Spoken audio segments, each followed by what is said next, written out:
Greetings, brothers and sisters. Saturday Night Live still sucks. I haven't seen anything from this recent episode. I just looked through just the titles of the video, and I know what's going to be in it, right? But I saw this highlighted by MSNBC, and there's something in here. This is the cold open. Again, this is supposed to be the funny sketch that's going to draw you into the show. And there's a Trump comment in here I want to get to, but let's start with the beginning here. Message from the Easter Bunny. Woo, it's the Easter Bunny, woo! The Easter Bunny. Either that or you're at Coachella and the shrooms are kicking in. So a shroom joke, right? That you might be hallucinating the Easter Bunny. And that's not funny. That's the first joke of what's going to be a really unfunny show, right? They're like mocking comedy. Saturday Night Live has sucked the joy out of laughter. Like, it's just an abomination of a show. And it just keeps on getting worse. They are not able to right the ship or acknowledge that it isn't funny, that there's almost like no quality jokes, or even the ideas for the sketches, the premise for the sketches are doomed to failure, right? Like, why bring out the Easter Bunny? And this is, again, the cold open. This is a sketch that's supposed to hook you into watching the rest of the show, and why would you, right? This is Kate McKinnon playing Dr. Anthony Fauci, and she does a horrible job at impressions, and she's not a funny person.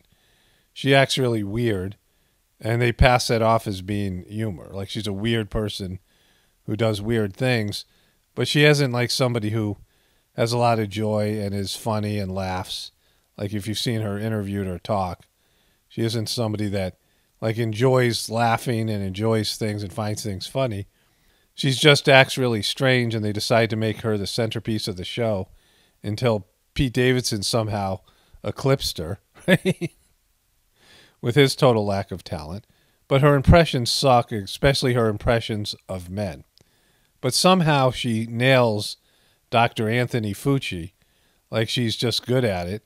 She sounds like him and looks like him, right?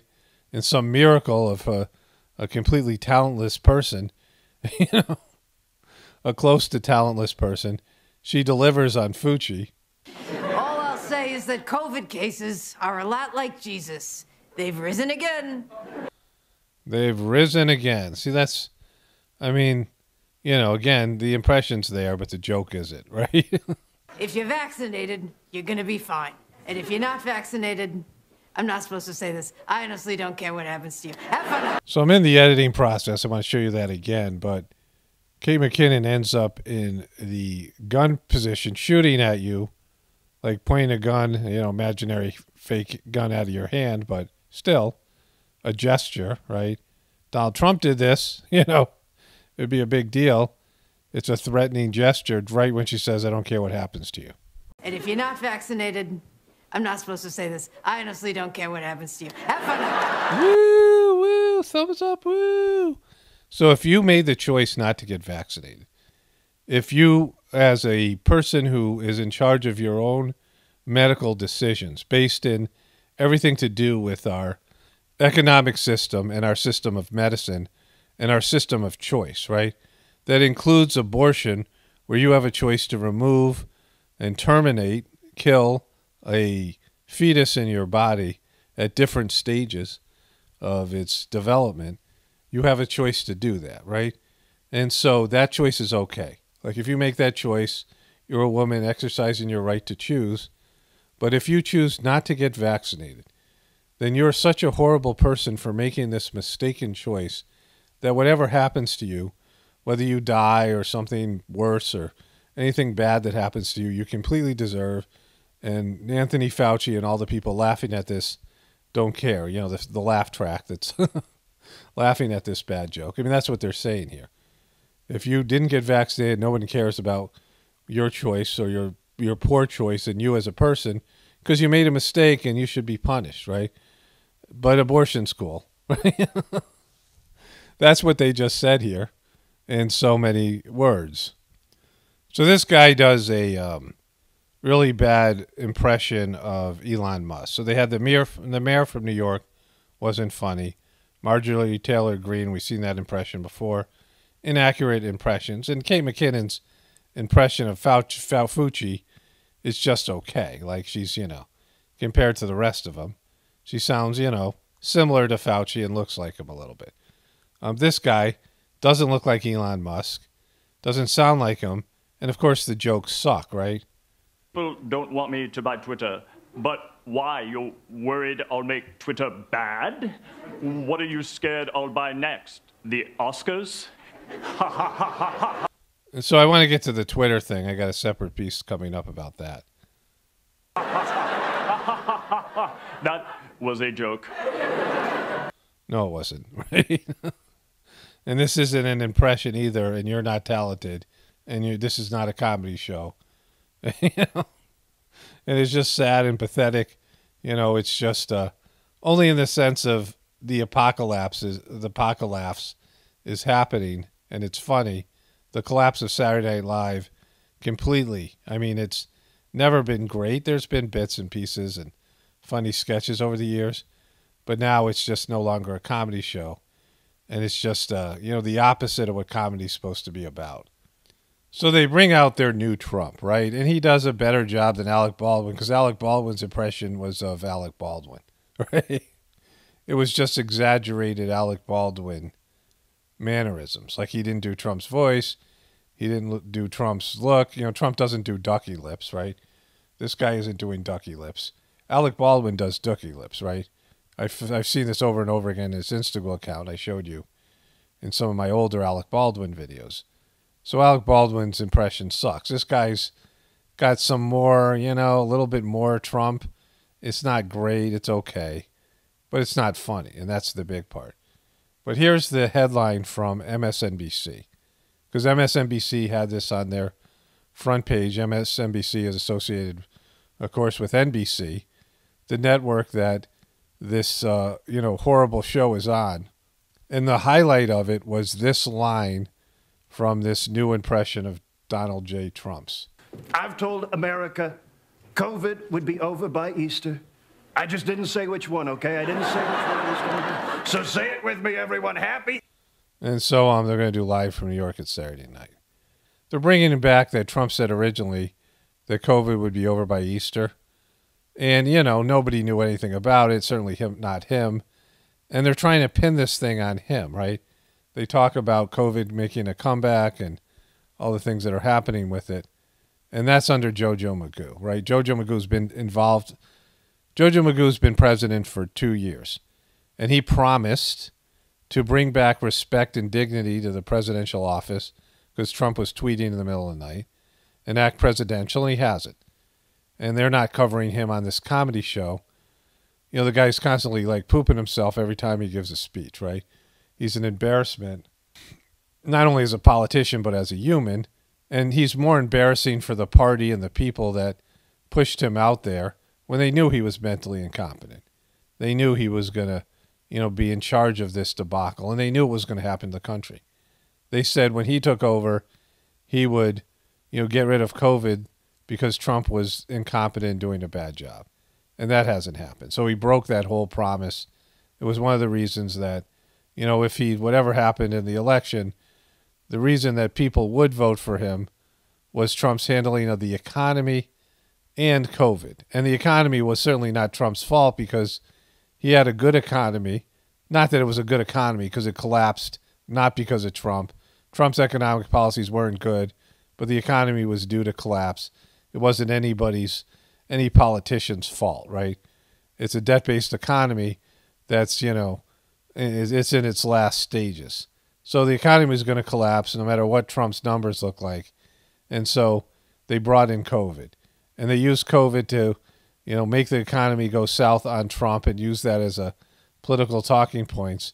They hid Jojo Magoo's crackhead son who was having shady dealings with foreign countries when he was being investigated right in October when it should have been, mainstream news. So there was all levels of stuff they did, right? But now he hasn't delivered. COVID is, making a comeback. We're on the verge of World War III, and the economy seems like it's fucked forever, right? And so with all of those things, we have this, this hit piece done on Trump that he said that COVID would be over by Easter. And that, during the election, sure, that was relevant. That was a legitimate talking point. That was something they could use against him. But not now after 2 years of JoJo Magoo and the country's in the, in the crap hole, right? And that's why Saturday Night Live is an abomination of comedy. It's an embarrassment to the human race and to comedy more than anything else. It's an embarrassment to laughter. And it's like everything that's wrong and apocalyptic about our civilization and our culture. So the other interesting piece to that sketch was that Lizzo was the host, right? And the host usually appears in the opening first sketch, the cold open. And sometimes not the case, but like Lizzo doesn't have much talent in terms of comedic talent. And we were watching a show last night, and there was a woman who looked kind of like Lizzo, and I joked to my wife, it's Lizzo. And then we were like, what happened to Lizzo? She disappeared. Little did we know later on that night she was going to host Saturday Night Live. And so this is her monologue, or a bit of her monologue. Bitch is said on live TV. She says she's going to break the amount of times bitches said on live TV. She's quite happy. And the audience is like, woo! Break the record, woo!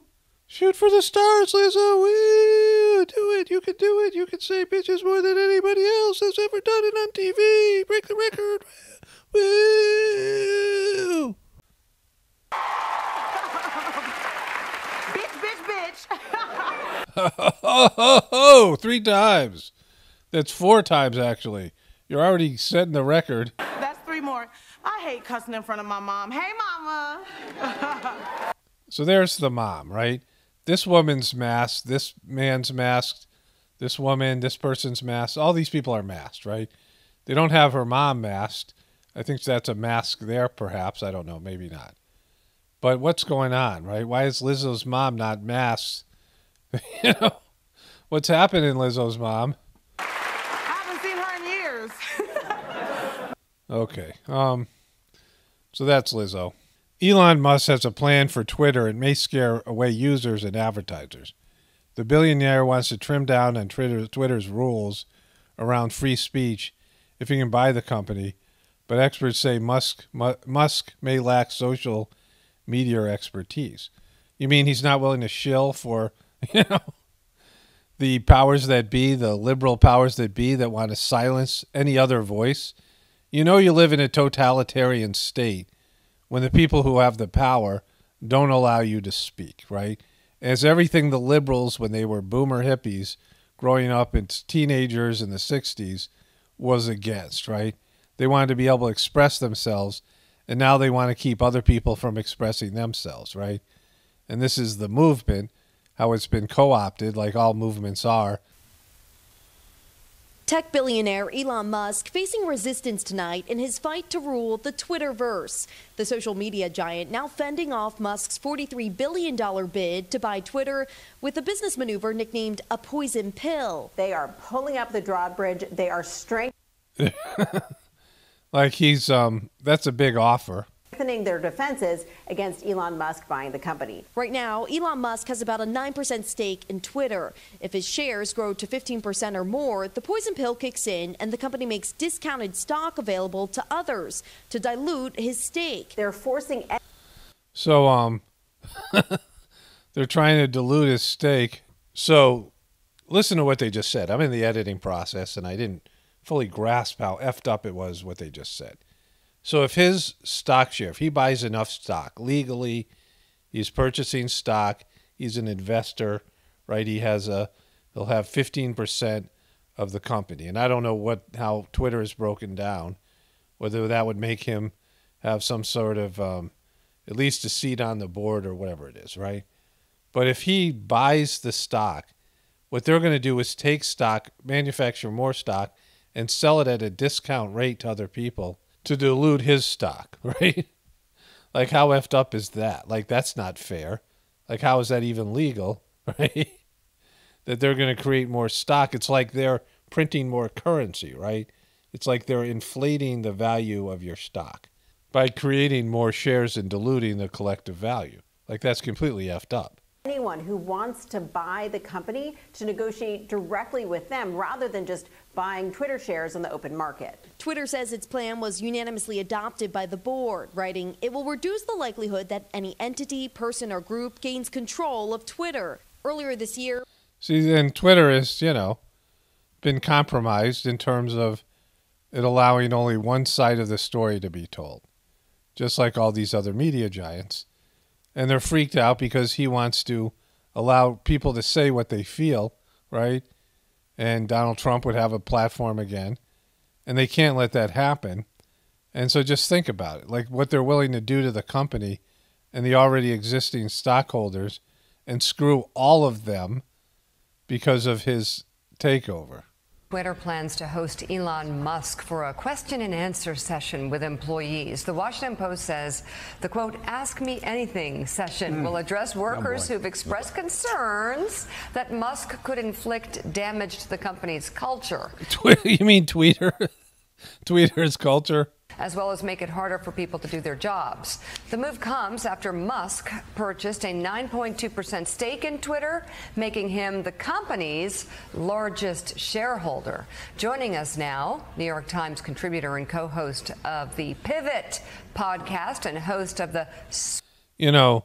What's wrong with allowing people to say what they feel on the internet? It used to happen, right? It used to happen before Trump.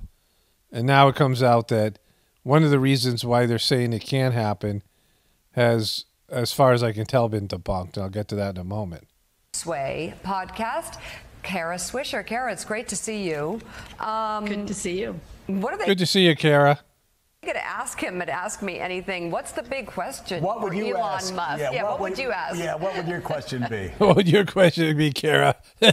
well, that's a good question for me, Gumby. I thought that myself. I said, Kara, what would your question be? You can ask Elon Musk a question, and I just thought of that. Like, I have you on the show, and I thought, well, I'll ask her. It just came into my Gumby hairdo, and it said, well, I'll ask her. What would the question be that you would ask, Kara? That's why I said it. That's great.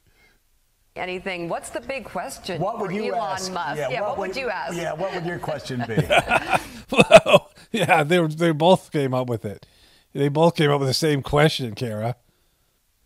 Well, I actually interview Elon a lot, so I've asked him lots of things over the years. I think I'd want to understand his motivation of why he's doing this. I have a sense of why he's doing it. One, it amuses him. Two, he loves Twitter. He's one of its biggest fans. Three, he likes to be at the center of attention. I think he's buying it because he likes it. It's like you're a rich person, you pass a coffee shop. And he also wants to have it be more where people have freedom of expression. Like the coffee, you want to buy it, the company. I think it's not as complicated as people think. Yeah, I have lots of things I like, and it never crossed my mind to buy their company, right? Not that I could, but even if I could, I wouldn't. Oh, wow, I really like this. I'm going to buy it. And I'm not sure he's going to do the things either side of debates about him think he's going to do. Kara, that's not feeding into what we want you to say, Kara. Let's get back to these guys. So I'm curious what your thoughts are about the political complications this might bring for Elon Musk. Obviously, Jeff Bezos bought the Washington Post. It had a real impact in the way Donald Trump and other people viewed him. Is Elon Musk, is this a smart play politically? It's in what way? Like, what way does his politics matter to him? An influence. The one thing everybody wants, edit button. He's been pushing for that. That sounds great to me. Did a poll on the rest. Edit button is a very good thing, so you don't have to take down tweets and put them back up again. I do that way too much. Can I make one other point? An edit button. We need an edit button. Yeah, make one more point, Kara. Can I make one other quick point? Sure you can. As long as one of your points actually agrees with what we're trying to do here, Kara. We invited you on so that you would agree with us. You're not hitting the panic button. Twitter's going to have to Twitter is going to have to deal with the Donald Trump issue at some point, whether Elon was there or not. If he is the nominee for president, or if he wins and becomes president, it's going to be a lot of pressure on Twitter to have keeping him off permanently. And so that would have happened without Elon or not. And you know what's so funny is there are Democratic operatives from time to time over the past year and a half that would grumble, say, oh my God, we wish he were on Twitter right now because we'd be saying stupid things that would be hurting. Yeah, you really do wish. That's why you guys all push for him to get banned. You wish Donald Trump was on Twitter. Democratic operatives do. You know, you got a guy who's senile in the office and a woman that is so unlikable that she makes Hillary Clinton look like the, Miss Popularity, right? And so you guys need Trump and Twitter. That's what you need. Republican candidates. But again. Okay. Remember what Mika said about the media. It's their job to tell people what to think. The dangerous, edges here are that he's trying to undermine the media, trying to make up his own facts. And it could be that while unemployment and the economy worsens, he could have undermined the messaging so much that he can actually control exactly what people think. And that is our job. All right. So to go along with this, Durham says CIA found data alleging Trump-Russian plot was user-created. Special counsel John Durham claims that FBI knew Michael Sussman's evidence about Donald Trump and Russia was user-created. Special counsel John Durham asserted in a court filing Friday that the CIA concluded data from Clinton campaign lawyer Michael Sussman alleging coordination between Donald Trump and Russia was not technically plausible and was user-created. And this is huge. So this guy, John Sussman, was, it says here, special counsel for the United States Department of Justice. He was appointed by William Barr, and I'm not sure if he still works there. I guess he was up until 2021. And I'm not sure what his role, if he's Trump's private attorney here. But anyways, what this guy is alleging is that the CIA knew that this was created by users and not by actual evidence that Trump had anything to do with Russia and Putin, right? That this talking points were created by users. And I know this, and you guys know this to be true. See, what they've been trying to say, and one of the reasons why they were able to censor Trump on Twitter and deplatform people, was to say that Russia was trying to infiltrate American social media with their stupid Russia Today YouTube channel that people don't even watch, right? It gets almost no views, right? It's insignificant. So the Russia Today channel, YouTube channel, isn't available in our country, right? And, I've discussed this before. So after Hillary Clinton lost because she sucks and nobody likes her, she came up with this excuse of fake news and Russia hacking the election. And so then the intelligence communities that Trump was stupidly criticized, there's this great quote from Chuck Schumer on Rachel Maddow, who laughed when Rachel Maddow read him the quote that Trump was saying he was going after the intelligence community. And he says something like, they'll get you back 3 ways to Sunday, or whatever that expression is, right? And Chuck Schumer was laughing because he said the intelligence community, you mess with them, they get you back. And so they filed a joint report in which the CIA, the NSA, and the FBI worked together. And they claimed there was this hacker named Guccifer who worked for WikiLeaks, was involved with Russia, but they didn't provide any evidence whatsoever, right? They say we believe this in high confidence, right? And most of the report was about Russia Today. And they were saying Russia Today influenced Americans to vote for Trump and not vote for Clinton. But if you understand that most of the mainstream media, there are 3 cable networks that are substantial, Fox News, which was mildly behind Trump. Then everything else, Fox News turned on Trump about Biden. They never really liked Trump. And so Fox News was never in Trump's corner. And so they were mildly for Trump. But CNN and MSNBC were completely for Clinton and even more so for Biden.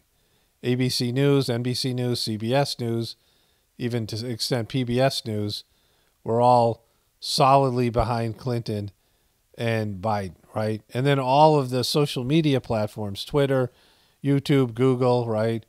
Facebook, all these things, Instagram, all these platforms are completely behind Biden and were behind Clinton. And so all the powerful news media was behind, was behind Clinton. And, Fox News was mildly for Trump. And Trump still won. And they're claiming Russia Today. There's media bias and it's completely left-leaning.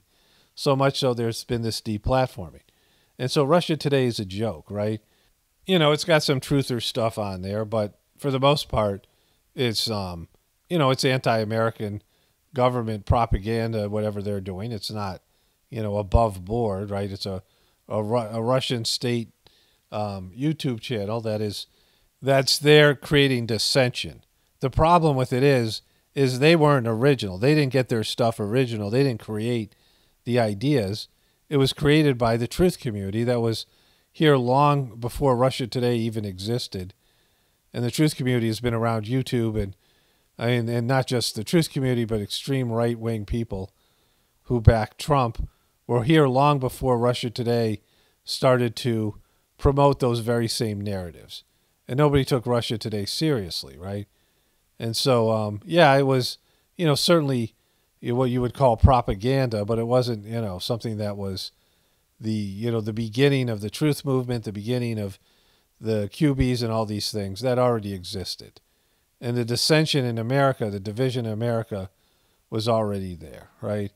And so for them to claim that, somehow Russia Today and Russia cost Hillary Clinton the election when they had twice the money and all the news media behind her is a joke, right? And that's where all this censorship has come from. This idea that the truth community is somehow, a bunch of simple-minded fools who are being duped by Russia and can't make decisions for themselves. It's just not true. It's not accurate. It's embarrassing. It's embarrassing on every frickin' possible level, right? It doesn't exist.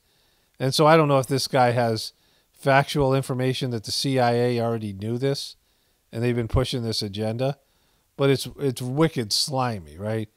I mean, it's to do with everything to do with this Twitter and Elon Musk and the censorship that's going on. And again, these are private companies, so they have every right to censor people, but don't pretend you're being a patriot.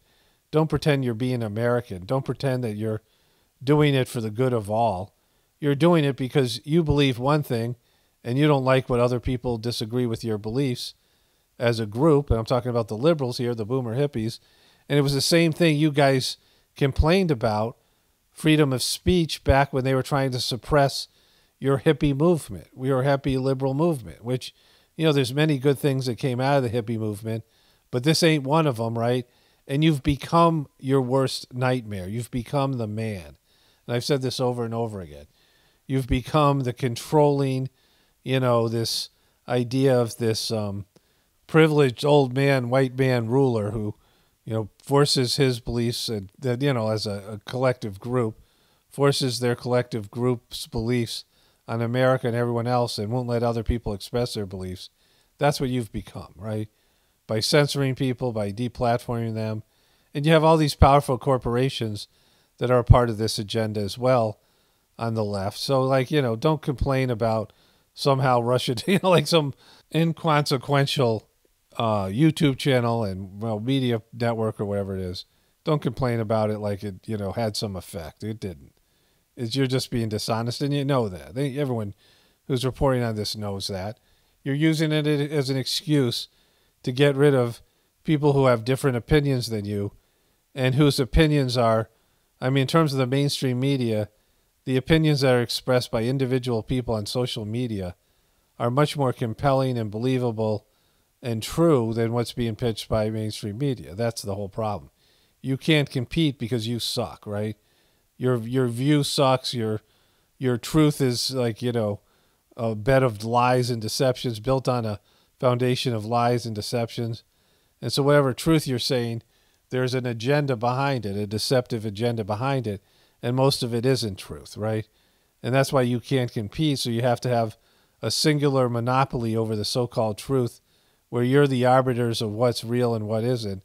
And, you know, that sucks. That's the same thing you complained about, a totalitarian, you know, white man rule that the woke liberal movements complain about, but your behaviors are the same. I've said this over and over again. If you want to be different, then change the behaviors. But if you're going to exhibit the same behaviors as somebody else, then don't come in here and say somehow you get to do it because you're just right and they're wrong, right? Because that ain't flying no more, right? Like, no one's buying that. And the more that you try to suppress it, the more that it grows, whether it's, you know, it's the so-called truth community or it's the right-wing Trumpers or whatever it is. You're just galvanizing their base, and you're failing. And you got a, you know, president who's withering right in front of us, and he's always been a dope, and an unlikable vice president that isn't going to ever be able to connect with an American populace because she's just not likable, right? Like, she didn't, you know, she was losing in every major category to Democrats. Like, she only had 1% of the vote when she quit. Andrew Yang lasted longer than she did. Tulsi Gabbard and all these, you know, 1%, 2% of the vote, of the Democratic vote, lasted longer than hers. Her campaign collapsed before the first primary, Kamala's, right? And so, I mean, it's just a shit show. Like, at some point, you got to acknowledge it, right? That's why I'm always talking about a spiritual solution, because you can't fix this mess. And Trump isn't going to fix it. Biden couldn't fix it. And nobody can, right? Because it's, you know, we're broke. Like, we're, you know, the country has $1 quadrillion worth of debt, right? Like, there's no fixing that. And that's why I say the truth community. That's why I say that the sheeple, everybody. We can't fix this thing. We just have to build something of significance on the other side, right? We have to create something that's, you know, exceeds what we're doing here and connect to God internally, you know, the heartfulness meditation that I do, which facilitates this connection, right? So I was going to end the video here, but a great comment came in. I got to find it here. Another two-parter. I just did a comment video. And so this person put plenty of spaces in between his points. Like, there's triple spaces between each line, but it's still pretty long. This is a two-parter. This is the one that had the last one I put out where Madonna got a Madam Expiration Day tattoo and whatever it was, that thing with her mom or Mammoth or whatever it was.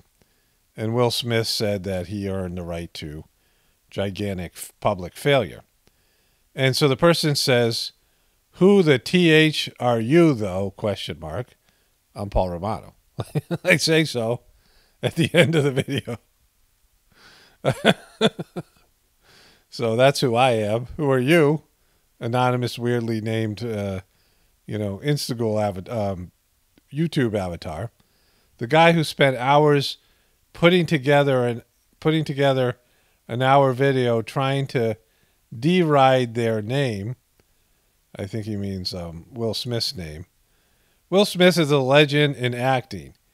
Even racist white 90s kids loved him and started the woke world movement. So he's crediting Will Smith with the woke world movement, right? Because of racist white kids loved him. I Am Legend 2 is one film I really, really want to see made. Wild Wild West are awesome in its day. Independence Day. Wild Wild West sucked. Independence Day sucked. I mean, I understand why people liked it. Men in Black was okay. I like the Men in Black movies. Like, those are my favorite Will Smith movies. The aliens made it best, but Will was the star. Then the person says this: "I agree with most of the other stuff, though. He is weird." That's why I had to include this, right? He says, "Who the F am I?" And then he says, "I agree with most of the other stuff. He is weird. He must be. His wife does all that and in public. Imagine what they went through to get to the stage of openness. Will must have been naughty too, and now they both play away. But his kids are the true proof that they freaky," right? So this person is, coming in hostile and then ends up agreeing. This is the epitome of why commenters on YouTube, this is subpar comments, right? You come in hostile and then you say, well, basically, yeah, I agree with the rest of it. And why are you leaving a comment? And so he says this, I saw some Will Smith reality show one time, and he was talking about an occult book and telling his son to read it. That was the first time I thought, this is very strange. Well, I beat you to the party because I knew this 5 years ago. But still, he's Will Smith. Hollywood warped him, maybe. But LOL, the guy trying to succeed off him, taking a blank on him. I feel bad for him, his wife, and tormenting him. When Chris Rock told a joke, Will laughed. His wife looked like she tasted poop emoji. The other thing, too, he's got 2 poop emojis. Slowly turning to him. Next thing, Will is marching up on stage. Order to. Or he does her teeny bop son's friend need to go up there and be a man. Will should wall away, but he can't. But can he? Does he got a prenup? Wouldn't want to Mel Gibson out the marriage. And that's the end of the comment. And so, one of my points about this is why leave comments like this, right? I mean, most comments people leave are a mess. There's just, they don't make sense. They're not well thought out. I mean, it's disrespectful to people you're wanting to reach. There's people who, I mean, if you're using, like I do this on my phone. Like I send messages to my family and I use voice to text, and sometimes, I don't speak well or doesn't pick up everything that I'm saying. And, I don't correct it. And my family's like, what did you just say? And, because it's just being lazy. And I don't proofread it right. I mean, just like with my titles. And so when I articulate things here on a microphone, it's much easier for me to do being dyslexic. Even though I, wrote a couple of books, it's easier for me to just talk. And if you're going to be lazy about your comment, what are you leaving it for, right? If your comment isn't well thought out, and this one had multiple errors in it, if it's going to be hostile to the presenter, but your comments aren't on the level of my videos. I mean, I'm not talking about, the ideas, because the ideas usually aren't either. I'm talking about the clear, concise communication that I provide here in my videos. And you guys leave, these people leave sloppy comments, lots of them, especially the hostile ones, that, don't make sense. You're emotional and you're not, put some effort into it and actually think it through before you leave it. Like you're putting it out to the universe. Why suck at something? And that's one of the reasons I cover comments here, because I want MNFers to think, hey, what if this guy picks it apart? Because I'm insightful about these things and I can go it hard on you, right? And so I want people to think twice about leaving stupid comments, especially when I say, I don't care. I'm not looking for a critique or I don't have a complaint department. I say it over and over again because everyone thinks it's their God-given right to critique people in ways that, it sounds like you're barely able to put together a sentence or a complete thought. And you oftentimes don't understand the videos and or me. And I'm just saying this because it's me that is experiencing it, but this is a plague on the internet. And that you're attacking people who are putting out content and, they're not asking for it. You're not doing them a favor. Like I said in the other video, you're not doing it for their benefit. You want to crap on somebody. And this person's, insulting me or attacking me because I poop emoji'd on Will Smith. Right? But, they're doing the same thing to me in a much worse, suckier way. Your comment isn't as good as my video on multiple levels, right? In no way is it as good. You're not as insightful. It's not articulated well. It's not clear. It's not concise. And it's, it's kind of embarrassing. You should be embarrassed by it. Like, rise up to a higher level. You're putting these ideas out there for people to read, then rise up to a higher level, right? Or don't do it. Like, just don't leave sloppily done, thought out comments that just make people scratch their head and bum people out about the level of humanity. There's too many horrible comments on social media. I mean, many of you guys who are my, well-wishers and leave positive comments attack other people in other venues. I say, like if you're doing that to them, you're just doing the same behavior. Like I don't value that, even though it's not being done to me, it's being done to someone like Alec Baldwin, who I mock. I don't agree with that behavior, right? That's not a good behavior. Attacking people with, it makes the world a worse place. What are you doing, right? Why are you doing that? It doesn't benefit anybody. It doesn't help anybody. You're just providing more negative, hurt feelings and all of it. And most of the time, the comments really suck in terms of the quality of the comment, right? And so, 90% of the comments are unnecessary, right? You're not building somebody up. You're not saying something insightful. You're not making somebody feel better about themselves. I mean, those comments have way more value because negativity rules this world, right? But, that's why the human race is going down the drain, and you're contributing to it. Anyways, only spirituality will save this world. It's Paul Romano, definitely reporting from the Apocalypse and the Ascension. Everyone have a blessed day and be grateful.